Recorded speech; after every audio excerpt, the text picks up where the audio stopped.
Hermanos, hoy día vamos a retomar el estudio de la carta a los Hebreos que habíamos empezado el año pasado. Para ser exacto, el 13 de octubre habíamos empezado a estudiar esta carta y hasta el 15 de diciembre. ¿Sí? Habíamos llegado a exponer 7 mensajes y con 7 mensajes habíamos llegado solamente hasta el capítulo 3, versículo 11 y no habíamos estacionado allí. ¿Sí? A partir de allí habíamos hecho meditaciones libres y bueno, hoy vamos a retomar este estudio que entendemos que es importantísimo para la vida cristiana, pero no sin antes hacer como un resumen, ¿sí? Para tener, para no ir de lleno o en seco, como se dice, a la continuación. Yo lo que voy a hacer hoy es un repaso, ¿sí? Un repaso desde el 1 hasta posicionarnos en el versículo 11 del capítulo 3. Y tengo muchos versículos bíblicos, así que unos cuantos lo he puesto en las diapositivas para que no estén constantemente yendo de aquí para allá con la Biblia, pero a la vez también los que pueda ir buscando, mucho mejor todavía. Sí, así que en este repaso vamos a empezar, bueno, desde el capítulo 1, no voy a leer todos los versículos, pero sí los que entiendo que son más importantes para poder continuar, ¿sí? Así que de esta carta ya habíamos hecho una introducción, que era el contexto sociopolítico, la situación de por qué se le escribía a los hebreos, quiénes eran los posibles autores, ¿sí? Y se entendía que uno de los posibles autores, y quizás el que más sea, digamos, la persona posible para esto es Silas. ¿Sí? Se había descartado a Timoteo, a Lucas, a Tito, porque eran griegos, ¿sí? No eran judíos. Se había descartado a Pablo, se había descartado también a otros más, y bueno, estaba entre Silas y Bernabé, pero probablemente sea Silas el escritor. Bueno, ya habíamos hecho la introducción, así que a partir de allí, desde el versículo 1, vamos a leer. Voy a tratar de llevar esto por subtítulos. Los primeros 3 versículos nos muestran básicamente la revelación final de Dios hasta el presente de la carta. Y dice así: Dios, habiendo hablado muchas veces y de muchas maneras en otro tiempo a los padres por los profetas, en estos últimos días nos ha hablado por el Hijo, a quien constituyó heredero de todo y por quien asimismo hizo el universo, el cual, siendo el resplandor de su gloria y la imagen misma de su sustancia, y quien sustenta todas las cosas con la declaración o con la palabra de su poder, habiendo efectuado la purificación de nuestros pecados por medio de sí mismo, se sentó a la diestra de la majestad en las alturas. Bueno, estos 3 primeros versículos nos habían llevado una meditación entera en el estudio que habíamos empezado el año pasado. Hoy vamos a hacer un resumen y que de alguna manera el escritor tiene un objetivo, y es poder demostrarle a los hebreos, a los judíos, quién es Jesús. ¿Sí? Y comienza diciendo, bueno, Dios habló en el tiempo pasado de muchas maneras, ¿sí? A través de los profetas y de muchas formas también, por medio de símbolos, por medio de los mandamientos, por medio de visiones, por medio de la ley misma, por medio de los salmos. Dios estuvo hablando, Dios estuvo comunicándose con su creación, con el hombre, y lo hizo de muchas maneras. Y todas esas maneras y esas formas en las que Dios estuvo comunicándose con los hombres se registró en 39 libros que son los que componen el Antiguo Testamento. Dios estuvo hablando y de las cosas que Él dijo, Dios inspiró a hombres santos que pudieran registrar todas las cosas, libros históricos, libros proféticos, libros sapienciales, libros de salmos, en fin, todas esas cosas que Dios hizo y la manera en la que Él fue tratando con el hombre se registró. Y hay 39 libros que componen el Antiguo Testamento, que hasta ese momento se llaman también las Sagradas Escrituras. Y es a lo que Pablo se refiere cuando le escribe a Timoteo, ¿sí? En 2 Timoteo 3:16, él le dice claramente a Timoteo, hasta ese momento no está establecido el canon del Nuevo Testamento, por eso él dice, en toda escritura es inspirada por Dios y útil para enseñar, para redarguir, para corregir, para instruir en justicia, a fin de que el hombre sea perfecto, enteramente preparado para toda buena obra. O sea que todas las cosas que Dios hizo, cómo las hizo, la manera en la que Él se acercó a los hombres, se registró. Pero y ese registro, que son las Escrituras, el Antiguo Testamento, es útil para poder corregir e instruir al hombre y poder también entrenarlo en justicia.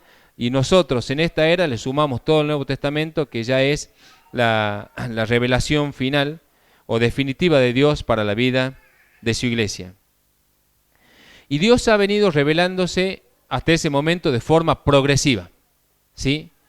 Desde el momento que Adán y Eva cayeron, Dios no les reveló el plan a ellos.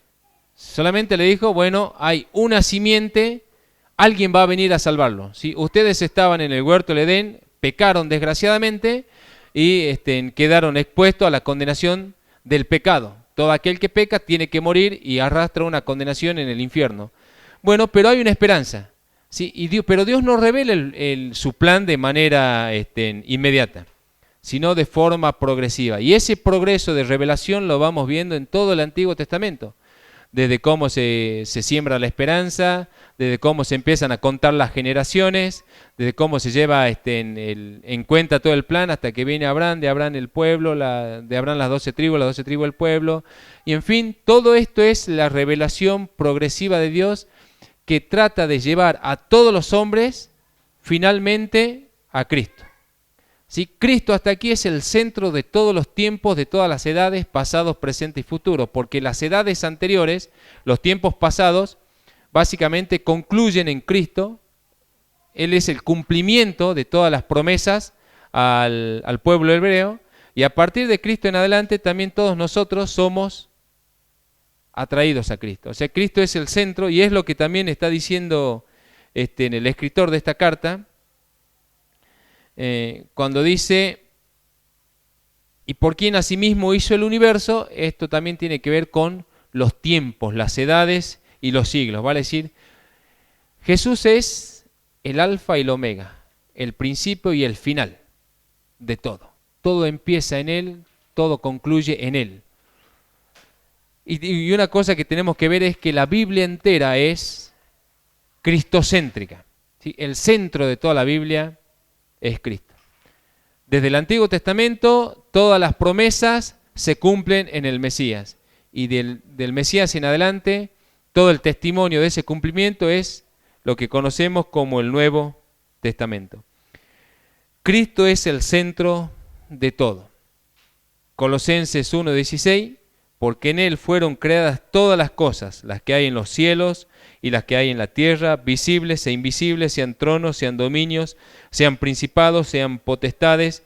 Todo fue creado por medio de Él y para Él, y Él es antes de todas las cosas, y todas las cosas en Él subsisten. Bueno, entonces lo primero que nos marca el escritor de Hebreos es que Dios finalmente se reveló por su propio Hijo.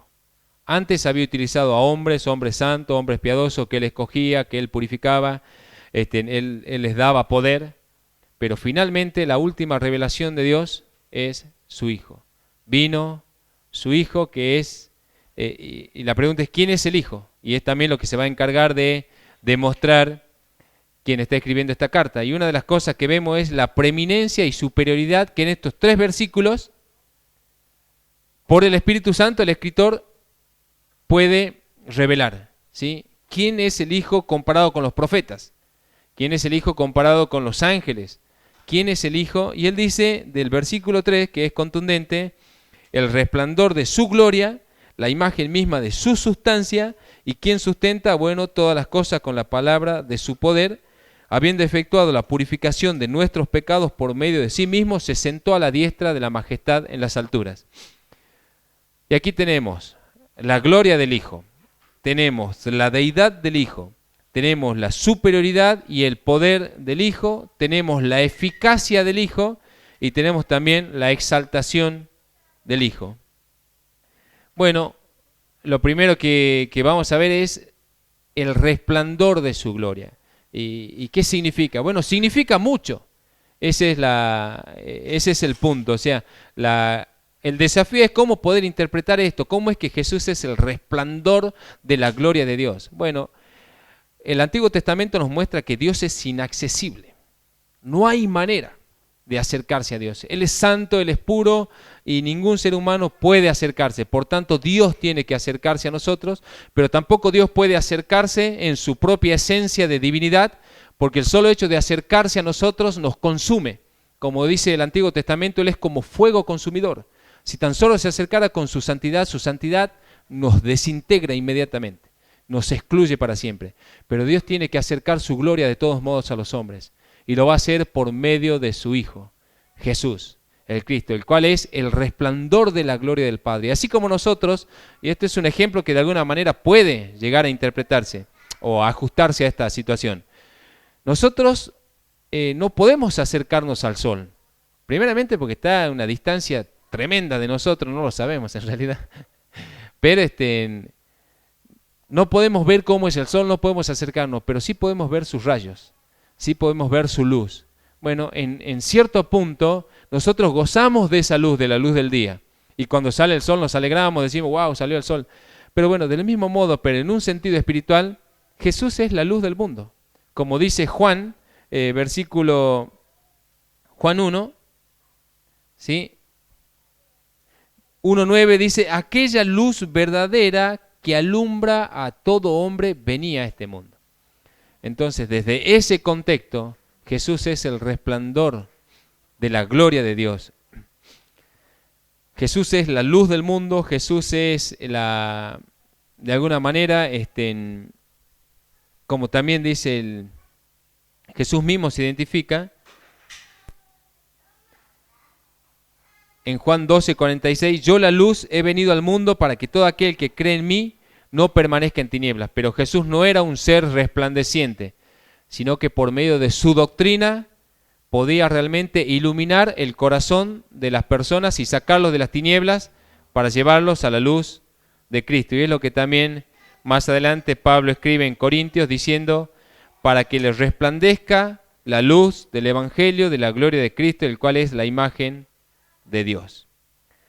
Bueno, entonces primeramente Jesús es el resplandor de la gloria. Esto nos muestra su preeminencia, su superioridad sobre todos los demás. La deidad del Hijo, porque dice, es la imagen misma de su sustancia. Y lo que está diciendo es que Jesús es Dios. Jesús es Dios manifestado en carne.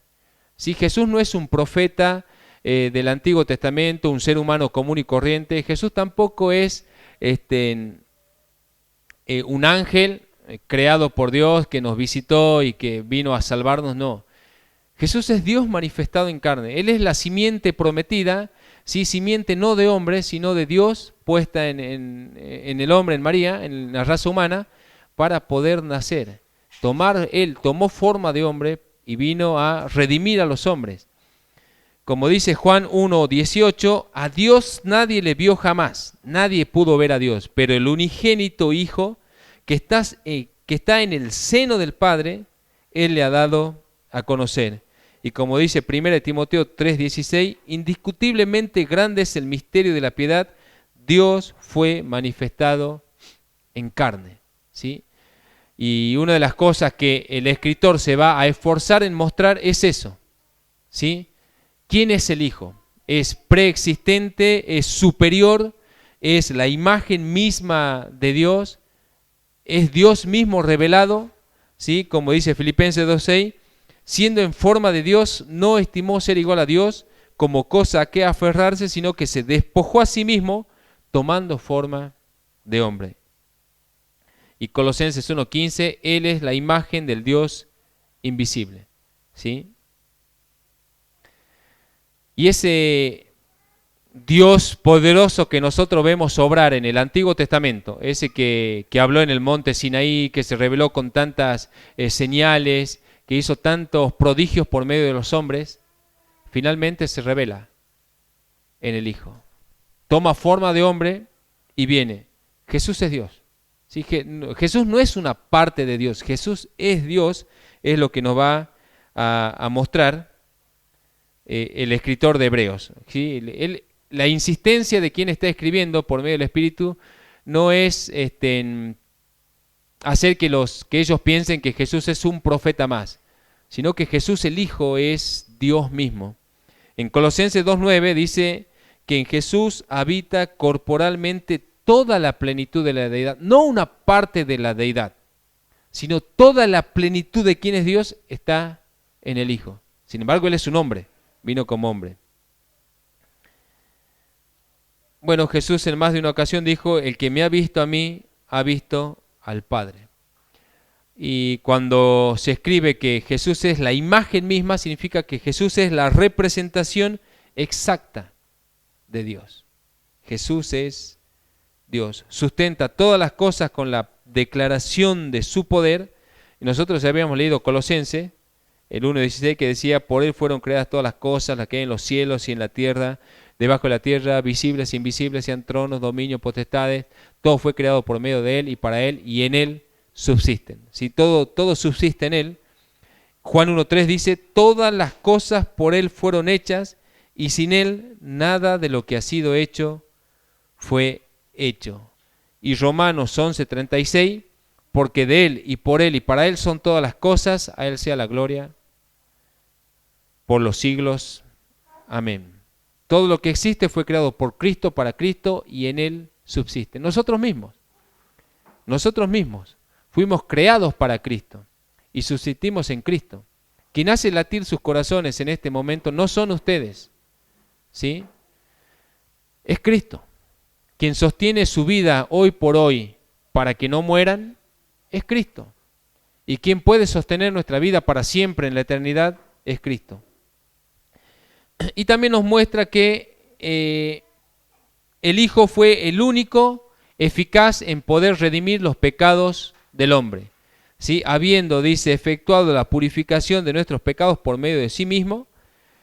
¿Y por qué? Porque anterior a Jesús, no sé cuántos sumos sacerdotes habrán pasado haciendo sacrificio tras sacrificio, expiando los pecados, pero esos pecados continuaban de alguna manera multiplicándose hasta que solamente Cristo, por medio de su sacrificio, pudo expiar para siempre el pecado de la humanidad.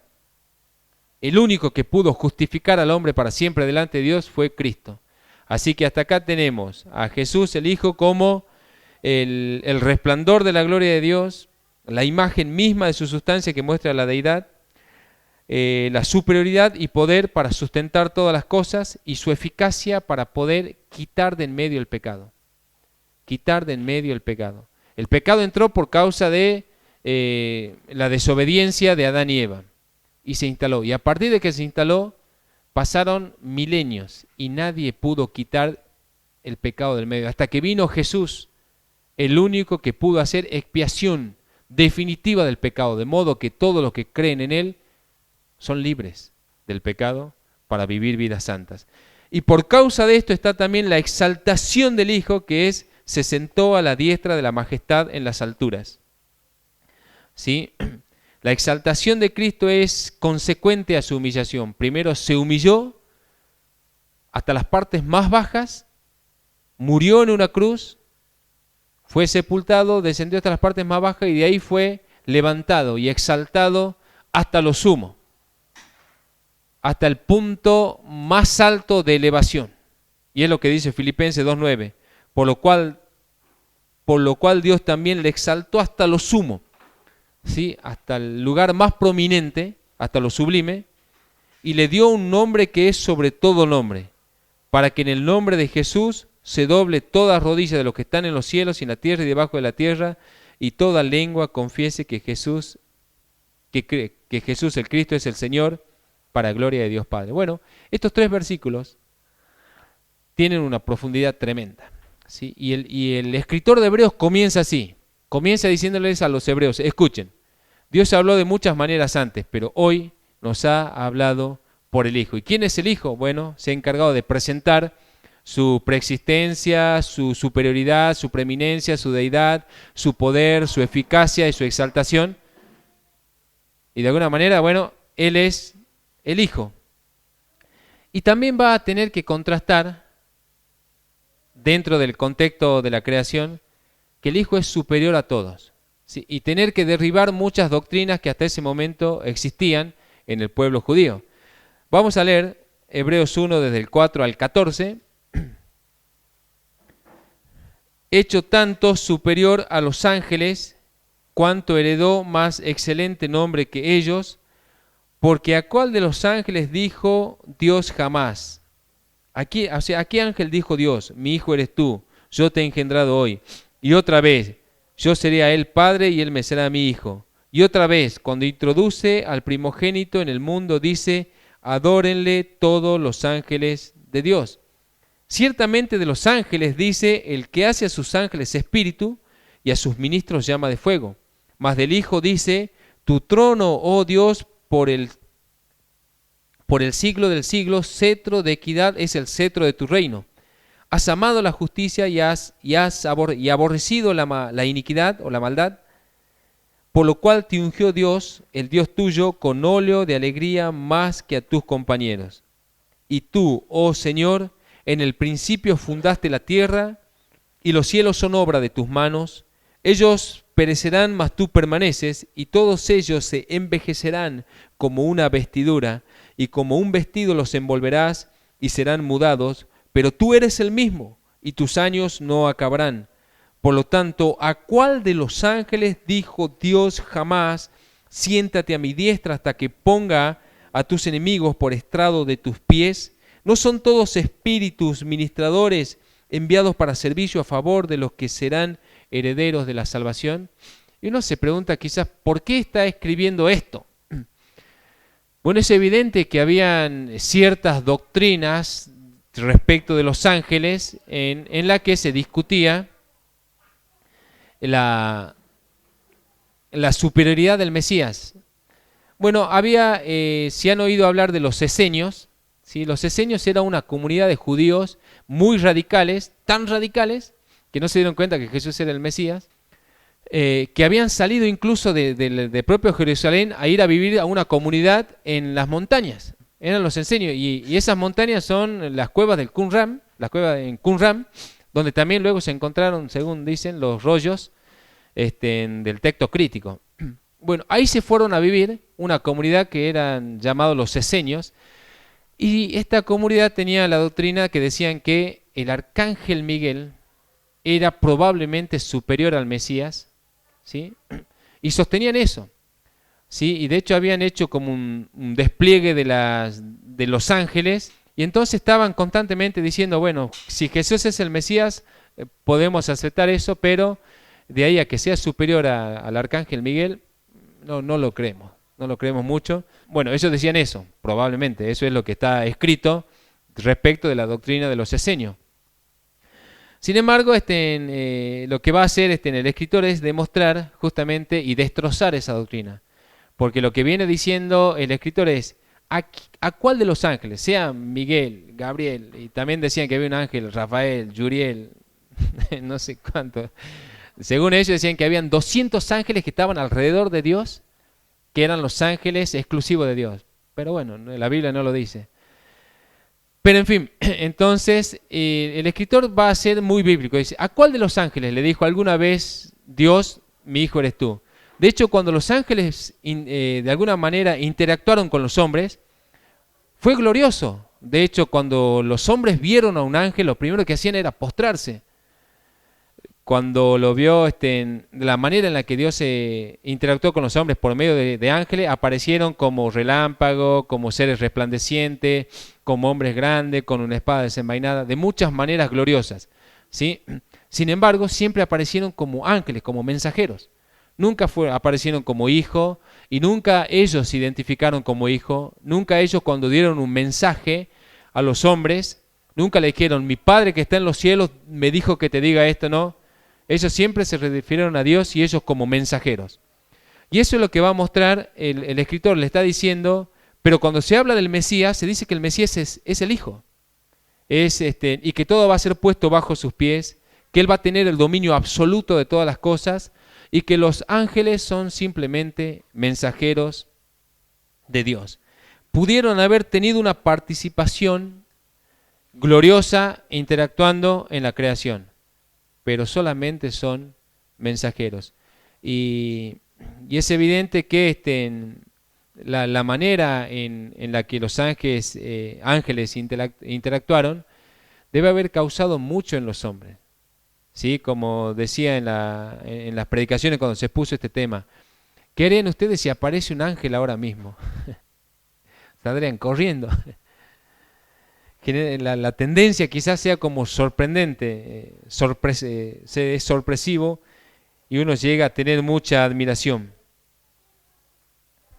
De todos modos, son solo mensajeros.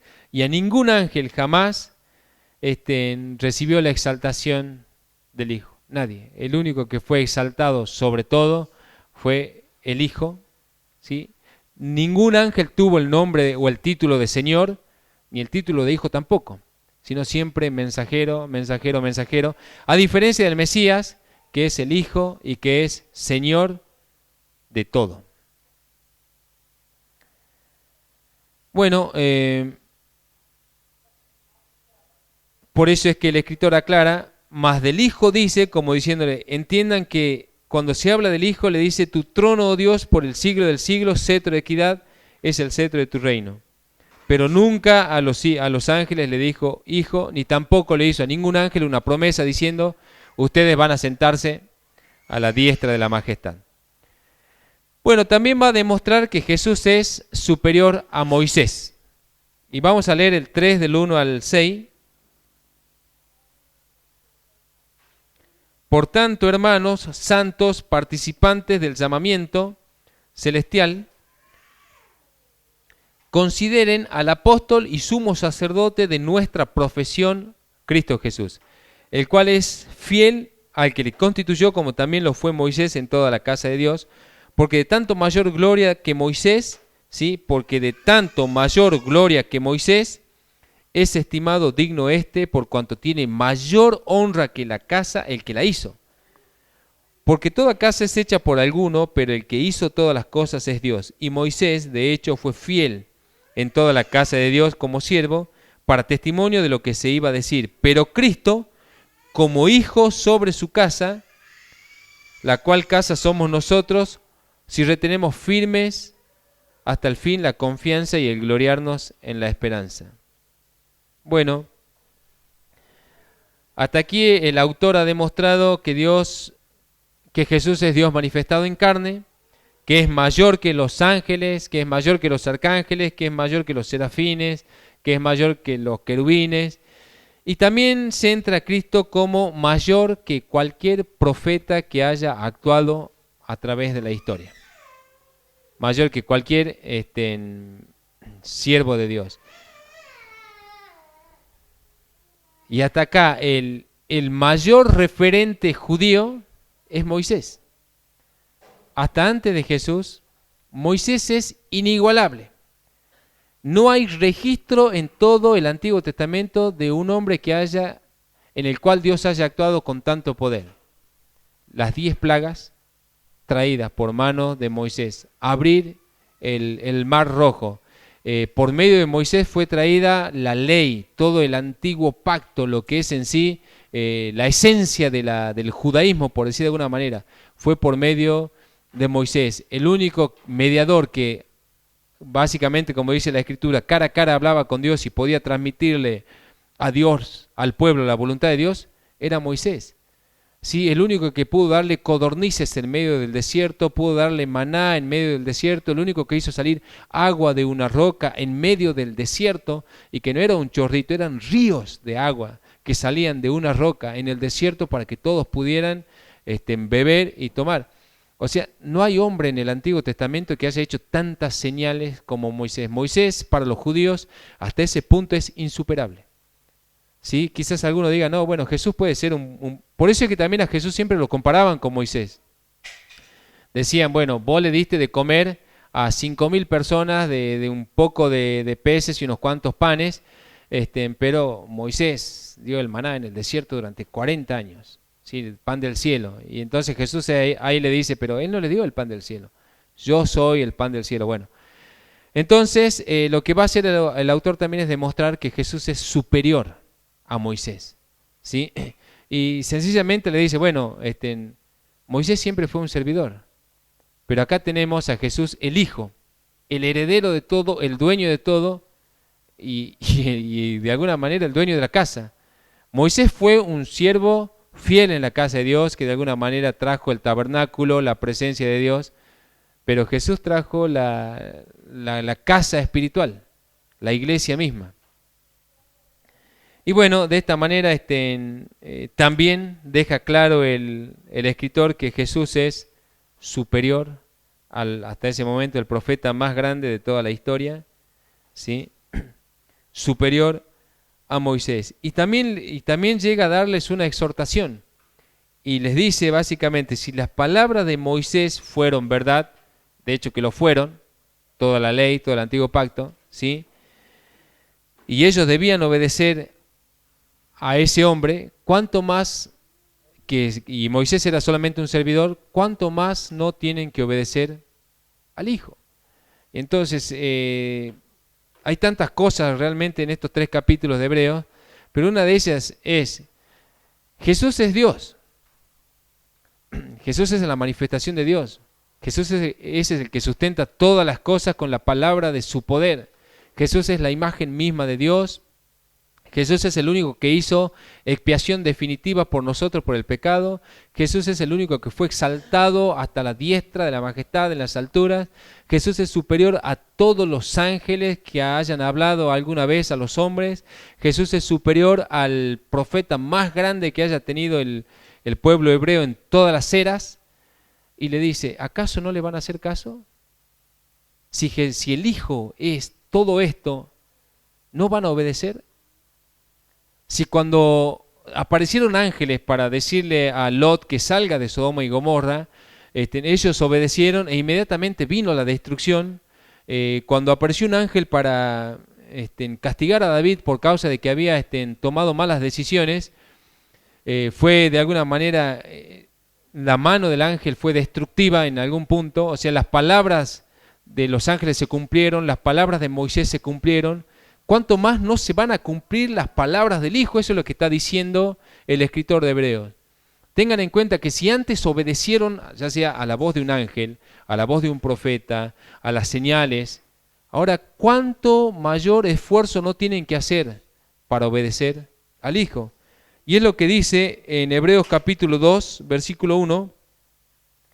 Si Dios hizo todo esto, por tanto es necesario que con más diligencia atendamos a las cosas que hemos escuchado, no sea que nos deslicemos, porque si la palabra dicha por medio de ángeles fue firme y toda transgresión y desobediencia recibió justa retribución, ¿cómo escaparemos nosotros si descuidamos una salvación tan grande, la cual, habiendo sido anunciada primeramente por el Señor, nos fue confirmada por los que la oyeron?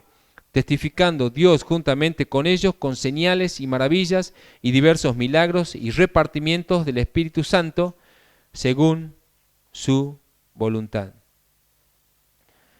Entonces, ya era un privilegio enorme que Dios desde los cielos enviara un ángel para que interactuara con los hombres. Eso ya era un privilegio. Que Dios desde los cielos se digne mirar a la creación caída, al hombre caído, lleno de pecados, y que diga, bueno, voy a acercarme a ellos, y envía ángeles, Gabriel, Miguel, bueno, los ángeles que interactuaron, vinieron. Eso ya era una gloria inmensa, un privilegio inmenso, ¿sí? Pero no bastó con eso. Llegó un punto en que Dios dijo, voy a ir yo en persona. Y se vistió de esta carne, como también cantábamos, respiró el polvo de esta tierra, caminó por las sendas polvorientas, tuvo que sufrir toda la incidencia climática, el calor, el frío, se vistió para venir a salvarnos. Era tanta la dureza del pueblo que por más que lo visitó con ángeles, no hicieron caso, por más que lo visitó con un profeta o un hombre como Moisés, que hizo un despliegue de señales extraordinarios, no obedecieron. Llega en un punto que Jesús dice, bueno, Dios dice, bueno, voy yo en persona. Y o sea, no solo que eso es un privilegio enorme para nosotros. Dios, santo, glorioso, sublime, excelso, que habita en los cielos de los cielos de los cielos, que es santo, santo, santo, ¿va a venir? ¿En serio? ¿Él va a venir a interactuar con nosotros? Sí. Por medio del Hijo. Y se acercó a los hombres.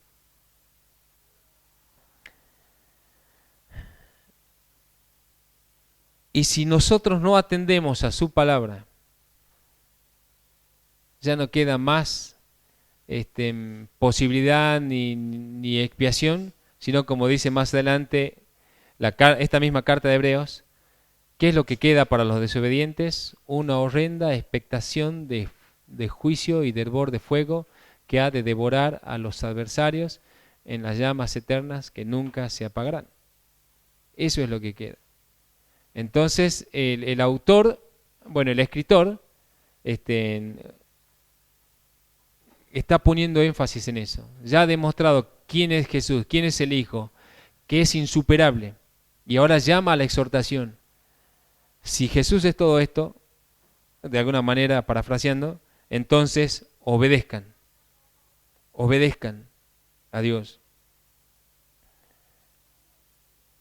Si no creemos al Evangelio, si no prestamos atención al Evangelio de la cruz y hacemos vana la cruz de Cristo, no hay posibilidad.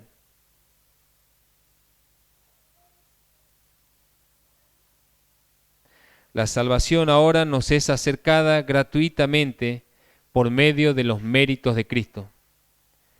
Y por eso es que el escritor dice, ¿cómo no vamos a atender esta salvación? Antes los hombres no pudieron salvarse.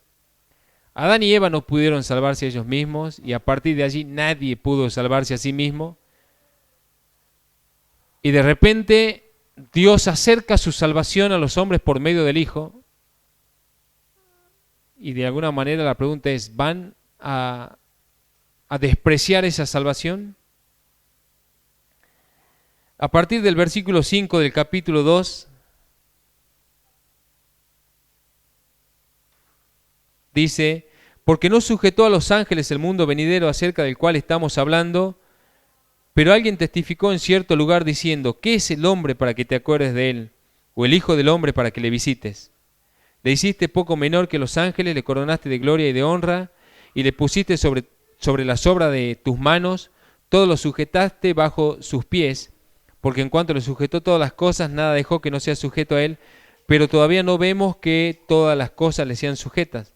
Pero vemos a aquel que fue hecho un poco menor que los ángeles, a Jesús, coronado de gloria y de honra a causa del padecimiento de la muerte, para que por la gracia de Dios gustase la muerte por todos.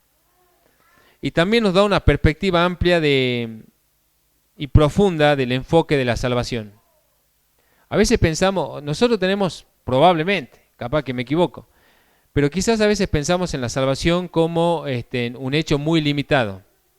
¿Sí? Que bueno, que Dios quiere salvar nuestras almas y que nos va a llevar al cielo y allí vamos a seguir jugando a la pelota, al póker y seguir juntándonos, no sé para qué, digamos, pero acá se nos habla de un mundo nuevo, cielo nuevo y tierra nueva.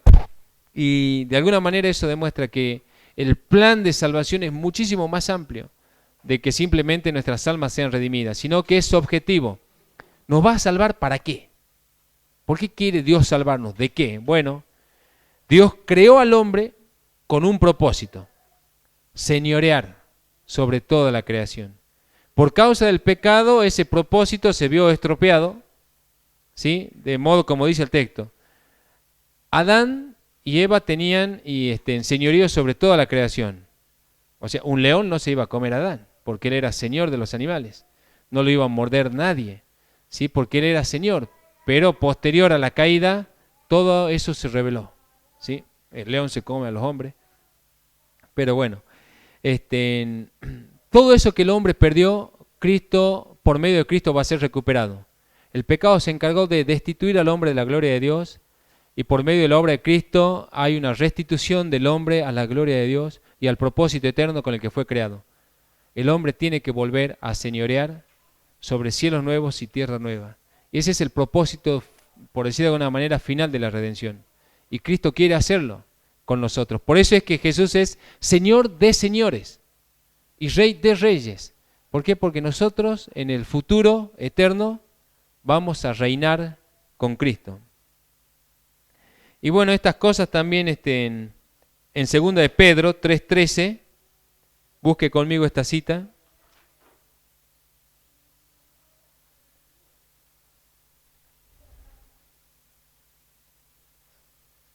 Dice, pero nosotros esperamos, según sus promesas, ¿sí? Está escribiendo Pedro, cielos nuevos y tierra nueva, en los cuales habita la justicia, por lo cual, oh amados, nosotros, estando en espera de estas cosas, ¿de qué? De cielo nuevo y tierra nueva, procuren con diligencia ser hallados por Él sin mancha e irreprensible en paz. Entonces, el plan incluye restitución de toda la creación. Toda la creación va a volver al punto inicial. De hecho, Pablo escribe en Romanos 8:19 que el anhelo ardiente de la creación es primero aguardar la manifestación de los hijos de Dios, o sea, la revelación de los que son salvados.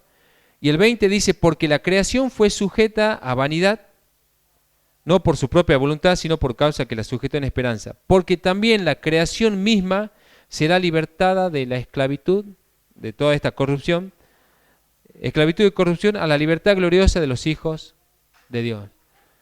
Entonces lo que está de alguna manera mostrándonos en pocas palabras el escritor de Hebreos es eso, ¿sí? Que no solo quién es Cristo, sino que acercó su salvación gloriosa a nosotros. Todo lo que está haciendo por nosotros. Y la exhortación dice, ¿acaso no van a obedecer? Y por último, a partir del versículo 7 del capítulo 3, voy a leer hasta el 11.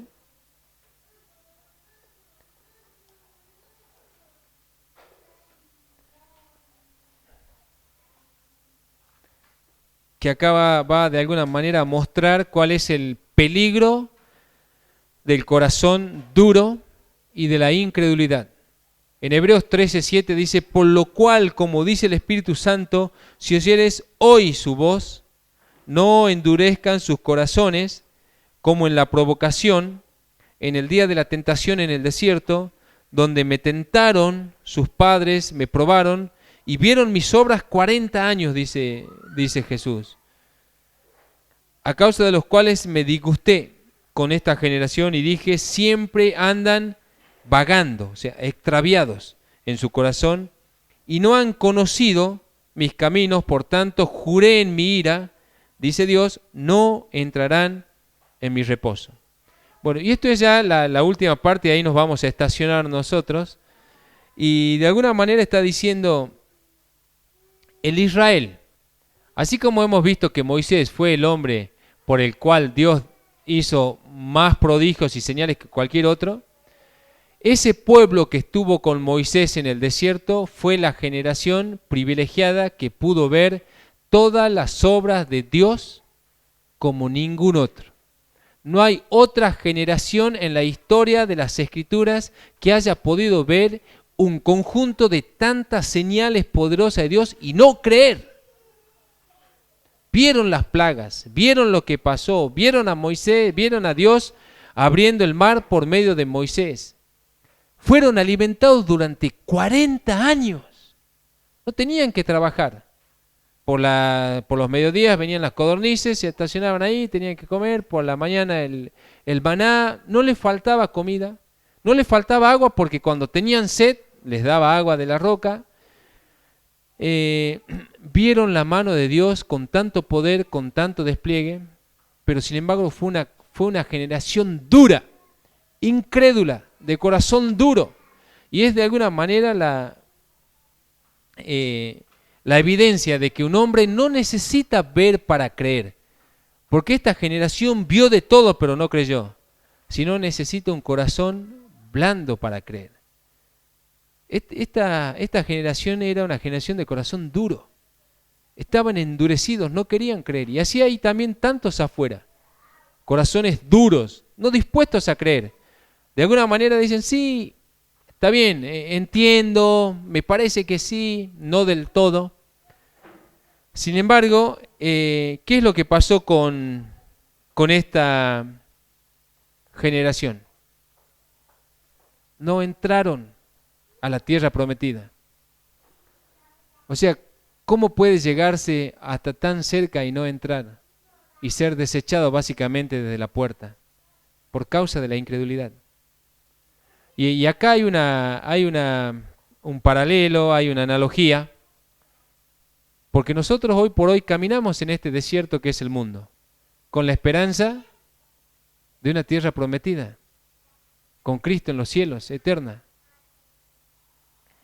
Esta generación no entró por causa de la incredulidad, por causa de la dureza.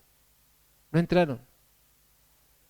La tierra prometida de alguna manera tipificaba el descanso de ellos, porque Jehová dice de la tierra prometida que era una tierra que fluye leche y miel. ¿Qué significaba?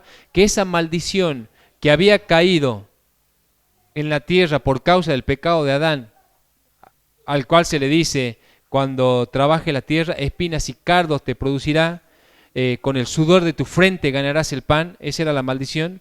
Sin embargo, en la tierra prometida, la tierra fluía leche y miel. Básicamente esa maldición no encajaba o no cabía en la tierra prometida. Iban a descansar. También se les llama el reposo. Jehová le dijo, yo les voy a dar reposo a ustedes. Van a descansar, van a estar bien en la tierra prometida, pero no. Ellos querían carne ahora. Ellos querían comer ahora ollas de locro. Ellos querían todo ahora. No, que ahora. ¿Y qué hizo Dios?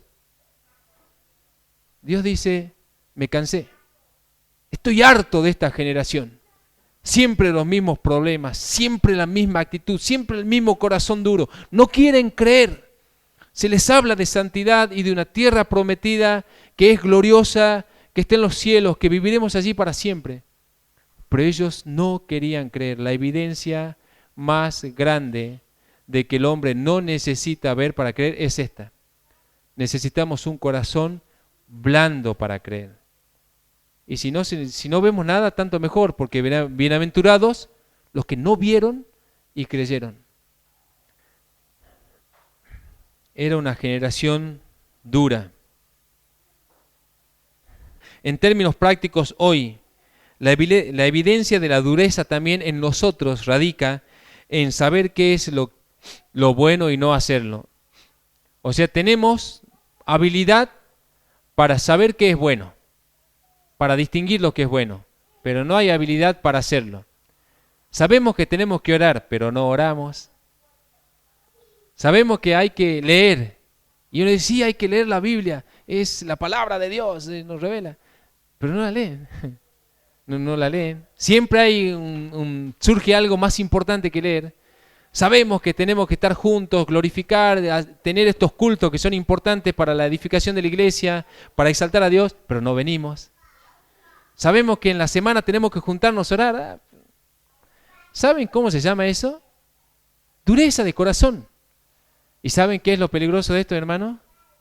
Que nos puede dejar fuera de la tierra prometida. Entonces, ¿cuál es la exhortación para nosotros? Obedezcamos. Obedezcamos a Dios. Si la palabra traída por medio de ángeles y profetas fue verdad y toda desobediencia recibió justa retribución, ¿cuánto más nosotros no recibiremos una justa retribución si no hacemos caso al Hijo?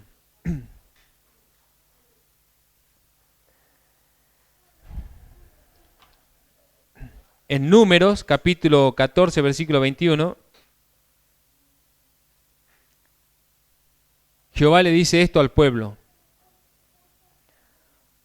mas tan sinceramente como vivo yo y mi gloria llena toda la tierra, todos los que vieron mi gloria y mis señales que he hecho en Egipto y en el desierto, y me han tentado ya 10 veces, y no han oído mi voz, Jehová les dice, no verán la tierra de la cual juré a sus padres. No, ninguno de los que me ha irritado la verá. Y eso es justo. Hermanos, ellos tuvieron 40 años. Y Dios quedó disgustado con ellos. Y dijo, no va a pasar nadie de ustedes. ¿Cuántos de esa generación que estaban en el desierto pasaron a la tierra prometida? Les pregunto, ¿cuántos? 2. ¿Quiénes eran? Josué y Caleb. Ni siquiera Moisés entró por culpa del pueblo.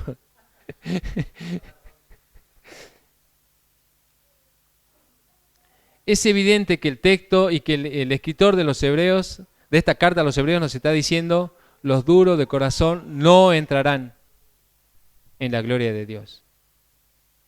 Tenemos, por tanto, que creer. O sea, una vez que presentó quién es el Hijo, la preeminencia, la preexistencia, la superioridad, el poder, su deidad, que es superior a los ángeles, superior a Moisés, y del plan redentor de por qué razón Jesús se acercó a la tierra, fue para redimirnos y que tuvo eficacia en eso.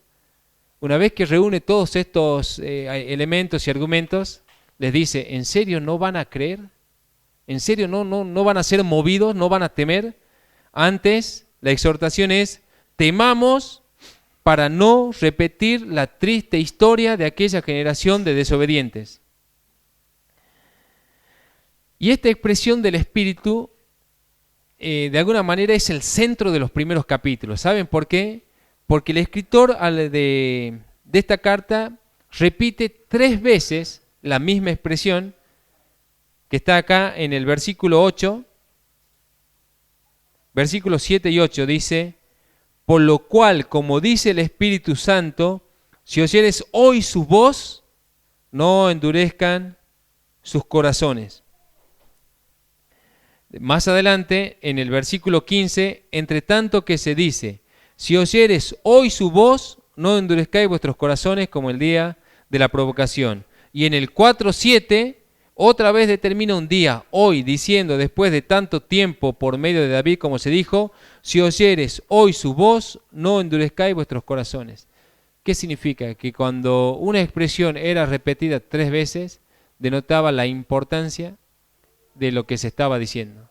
¿Qué es lo que está diciendo hasta acá el autor? Si oyeren la voz del Espíritu hoy, no endurezcan sus corazones. No empiecen a decir, lo voy a pensar. Como dijo un predicador llamado Moody, dice que él vivía en Chicago, en Estados Unidos. Y cada vez que terminaba una predicación, dice que él le decía a la asamblea, vayan a casa, descansen y piensen en esto que les dije ahora y piensen en esto y saquen sus conclusiones.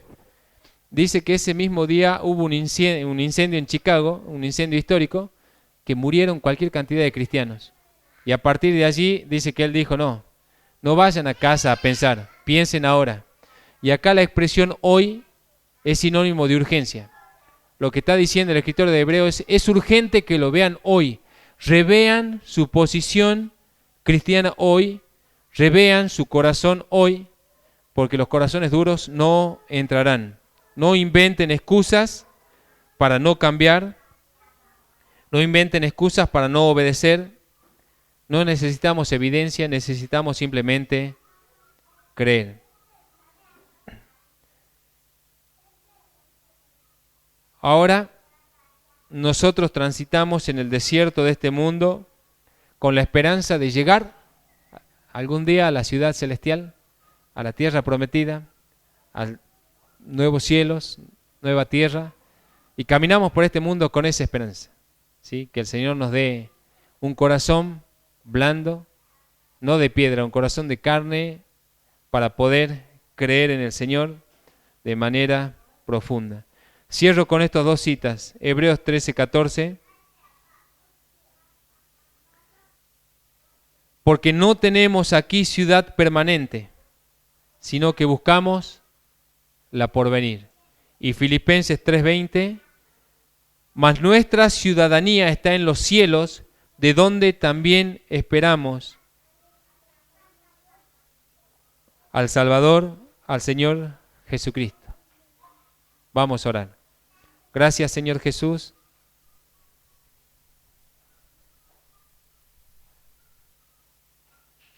por tu palabra, Señor.